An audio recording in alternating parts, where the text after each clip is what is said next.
Right then guys, welcome back to another video.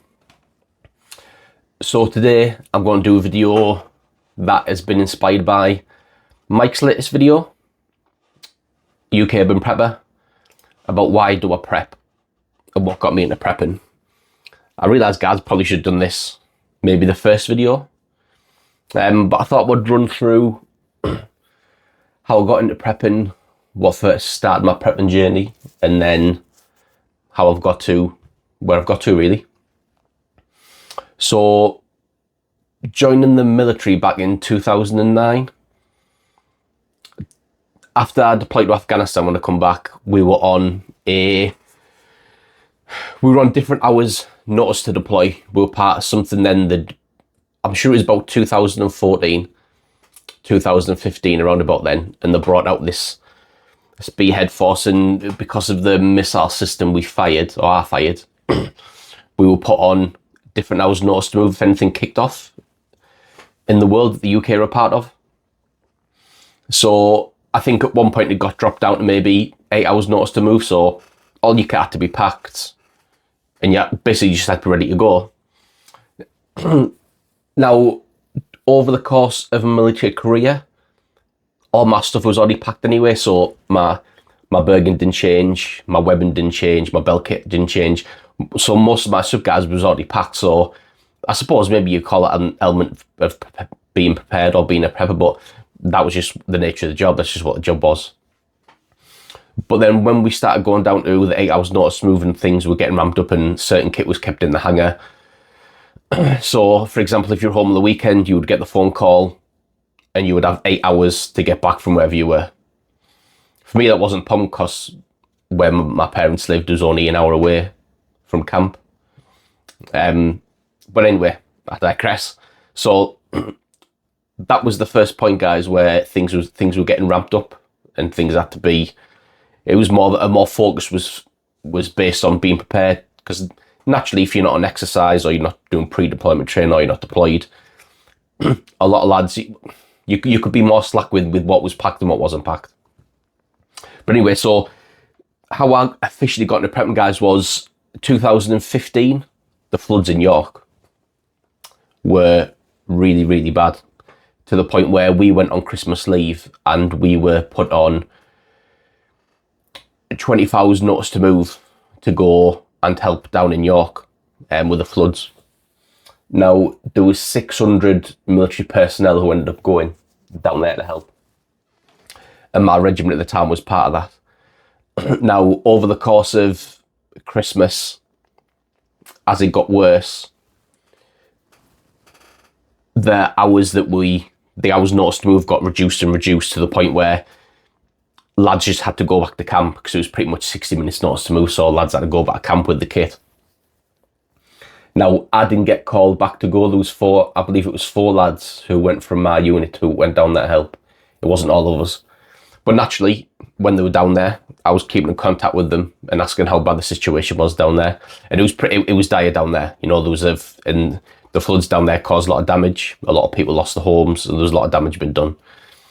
And the accommodation down there, the things that lads had was non-existent. They were sleeping in the cars, that type of thing. So it was rough for lads.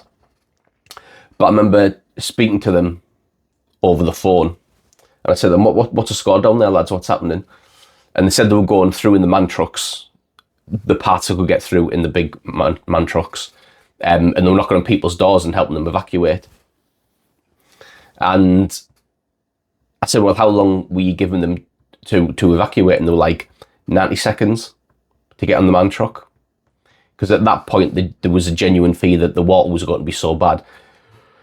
Homes that were going to get, washed away. That was a genuine fear.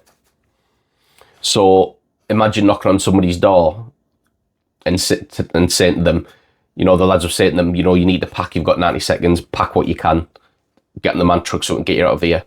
And when they're asking, well, how long do I pack for? You know, and you're packing essentially, potentially for not coming back, because that's how bad the floods was going to be. It didn't turn out to be that bad.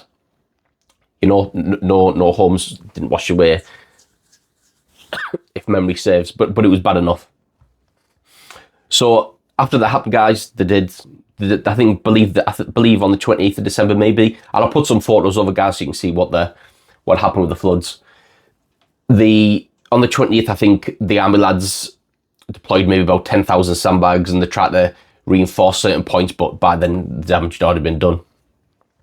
But off the back of that, when lads were telling me, pack like you're not coming home and you've only got 90 seconds, it got me thinking to the point where if somebody knocked on my door and they told me I had 90 seconds to go, I had 90 seconds to pack my things, then what would I take? But your mind would be spiraling. Do I take this? Do I not take that? Do I take photos? Do I take segmental things? Do I take practical things? Your mind would be going at a million miles an hour. So whilst I was in the military, the answer was pretty simple. I'd just grab my belt kit, my burger, and then everything that would be in there, I would need to survive. So whilst I was in the military, it wasn't really a big deal. But once I left and I got with my partner, and then you move into a flat, then you move into a house, and things change, that's when my mindset became of, well, if it happened to me now, what would I take? What would I do? So flooding, guys, and I suppose natural disaster was the first point of call for me getting into preparedness, really. So that first started off with, because that was before looking into it and before getting big into prepping, that was my sole focus, was natural disaster, really. So the things that I had in my grab bag, I never call them bug bags, guys. It's a grab bag for me. I suppose technically you probably call it more of a refugee bag, because if I take it, the idea was back then I would be going to a staging area somewhere, whether that be a school or a church hall or stadium somewhere that the services, the emergency services are put on. So I had things in there, guys, like copies of house insurance, copies of documents, copies of ID, money, spare clothes, some food, water, and those types of things to get me somewhere for maybe 2-3 days, for me and my partner hold up over, and then eventually come home, assess what the damage is. Now, over the course of my preparedness journey, I suppose, over the course of doing the firesides with Mike and with Brian, with Barry, with those guys, it's changed into a different mindset of what would be the main threat, maybe, or maybe not threat, but the main area I think would be most likely to happen. And it's switched more so now from the natural disaster side to the grid going downside, and electricity supply, demand, all that type of stuff. Now, if you want to know how bad the grid is, jump over to Brian's page, Scottish Prepper 73, and he covers all that on there. I've done numerous firesides. I'm lazy, anything to do with solar or electricity, I just text Brian and he tells me what I need to know. So that being said, guys, my preparedness has changed in terms of, I've got up there, you can see the C300, and then here I've got the Renogy folding solar panel, which I still need to put the video for, guys, apologies, running behind on that one. And so, yeah, so that's where my mindset is now, guys. So a lot of my stuff's focused on maintaining an element of supply and demand in terms of my recharge capabilities. That's why I've got that bigger power bank, Delta 2s on the cards, which is a recommendation off Brian. It's a good price at the minute. So that's where my mindset, guys, has shifted in terms of what I think would be the problem for me moving forward. With that being said, guys, my go bag hasn't really changed over the years. There's a few more bits and pieces in it now. Shelter system, something to keep warm, gas stove to boil water. So there's more elements in there of, it's upgraded over the years, and it's got a little bit bigger, and there's more to it now. But that being said, the majority of it is still the same, and my idea around that still would be the same thing. If somebody comes to my front door, tells me we have to move and we have to go to a staging area, then I'm not fighting back, I'm just going, and me and my partner will go, set a situation there, and then if needs be, I can leave, and the stuff I would have with me would be enough to get us home. That is, however, guys, based on the fact that the staging area will be close to where I live. I'm not assuming that, they're going to take me from here and, the staging area is going to be in near where Mike lives, or, Liverpool, Manchester. It's not going to be anywhere like that. It's going to be somewhere close, which would allow me to get home. So that, guys, is kind of how I first got into being prepared, and how the whole idea of preparedness, getting more kit and equipment, getting into the solar side, learning about different threats is probably the right word, the different threats to the quality of life we have. So like on Mike's video, solar flares, current event, like I said about Brian, grid down, electricity supply, my original one, natural disaster, that type of thing. So moving forward, guys, my mindset has kind of shifted really in terms of, I don't think it really matters what you think the issue you would face the most is, purely because in your preparedness journey, everything you get is going to be the same. So if I still had the mindset of flood was going to be my biggest issue, then I would still have the C300. I would still have power banks. That's still going to go with me if I left the house, because I'm going to need stuff to power, whether that would be communications, your phone, your torch, batteries, whatever it would be. If it's grid down, or whether it would be a solar flare, for example, you're still going to want food and water. You're still going. So the cause of prepping, guys, will see you through whatever event you think is going to be your most likely situation you're going to have to deal with.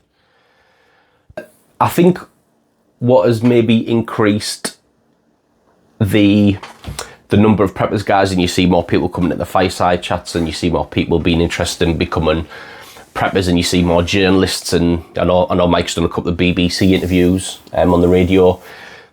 Off the back of the pandemic, a lot more people, I believe, was when they became open to the idea of prepping. Now, whatever you think about the pandemic, if you were prepared, like I was, and like a lot of you are who watch the channel, not having to go into supermarkets and wait in queues and be subject to all that stuff that was going on was a Brucey bonus. And we enjoyed relatively a quite happy and enjoyable lockdown, really. We had a lot of stuff prepared. We had extra food, didn't have to go to the supermarket as much. So the quality of life for us, guys, didn't really, apart from being able to go to the pub and being able to go on holiday and the general more niceties of life, we didn't suffer too much. Now, that for a lot of people was probably the first time they've ever thought they needed extra stuff or supplies in, or they needed a plan, whether that would be how to get back to your parents, whether that would be what you're going to do about your kids, your partner, that type of thing. So everybody, guys, who has a short memory, who thinks, there's no point in prepping, why do I prep? The pandemic is proof of why I will always be a prepper. There will always be something unforeseen that happens.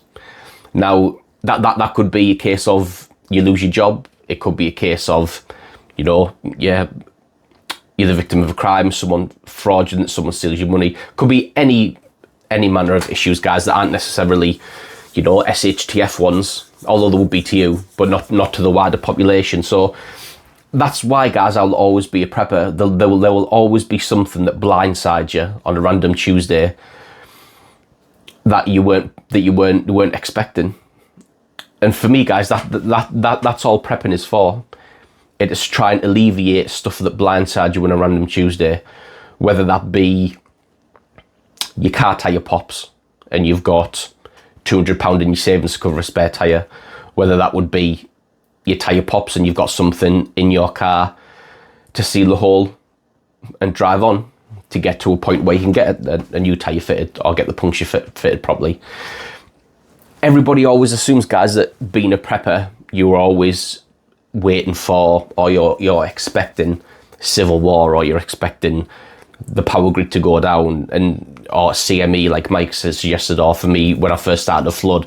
And albeit you are expecting and waiting for those things to happen, but the smaller things that happen are big to you, or a big impact to you.